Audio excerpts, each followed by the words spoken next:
Es jums neizskaidroju vienas votu pasakas nozīmi.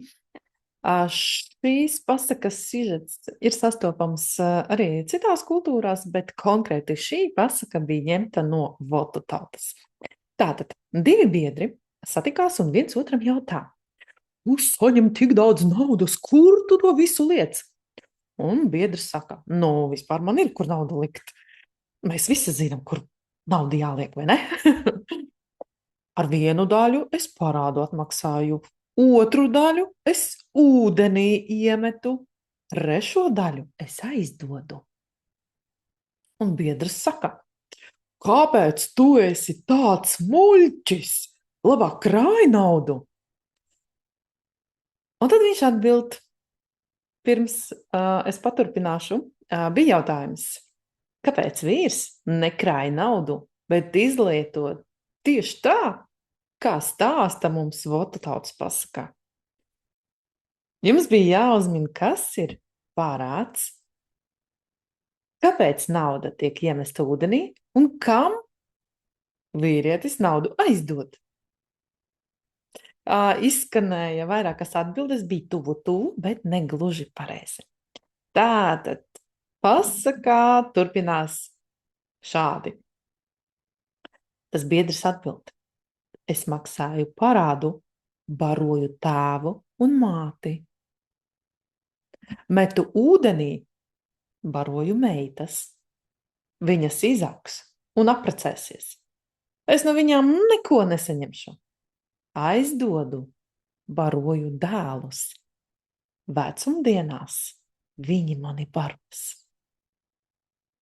Ieklausieties, kāda gudrība šeit ielikta. Galvenā ideja - radniecības ekonomika. šeit netiek parādīta morāle par skopumu vai par dāsnumu. Šeit ir aprakstīta konkrēta schēma, kas ir jādara. Vecāki - parāds, meitas - ar resursa zaudējums, dēli - ieguldījums. Es domāju, ka jums nav jāskaidro, kāpēc vecākiem jādod parāds. Ja, jo tradicionālajā sabiedrībā vecāki bija tie, kas izaudzināja bērnus, tie, kas deva zemi, deva mājas, deva statusu, un tu nevis vienkārši tāpatās palīdzi vecākiem, bet tu atgriez viņiem šo te parādu. Un, manuprāt, tas ir katra cilvēka pienākums. Kāpēc, audzinot meitas, nauda tiek iemesta ūdenī? Padomājiet. Diezgan tāds cietsirdīgs moments. Un šeit būs stāsts par to, kā arī tradicionāli meitas gāja prom no mājām, baroja, apģērba visu, deva, izglītoja, un pēc tam viņas gāja prom un neko nedeva atpakaļ. Ja? Viņas aizgāja citā ģimenē un šo te dzimtu neturpināja. Ja? Un ekonomiski ģimene, protams, viņu zaudē.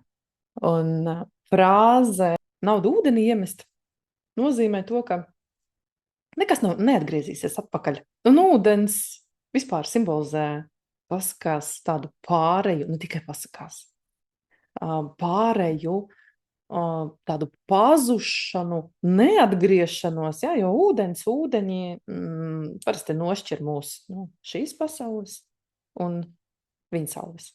Saimnieciskā realitāte. Neko nevar padarīt. Ja? Un kāpēc dēliem aizdot naudu? Tāpēc, ka dēli gluži otrādi, viņi paliek saimniecībā, viņi paliek ģimenē, viņi turpina šo te dzimtu un nodrošina vecumdienas saviem vecākiem. Investīcijas. Un tad man jums ir jauns jautājums. Kāpēc viens biedrs otru biedru nosauca par muļķi? Kāpēc viņš ir muļķis? Viņš nekrāja to naudu. Jo viņš uzskata, krāt nozīmē kļūt bagātam. Vienkārši vēlas kļūt bagāts.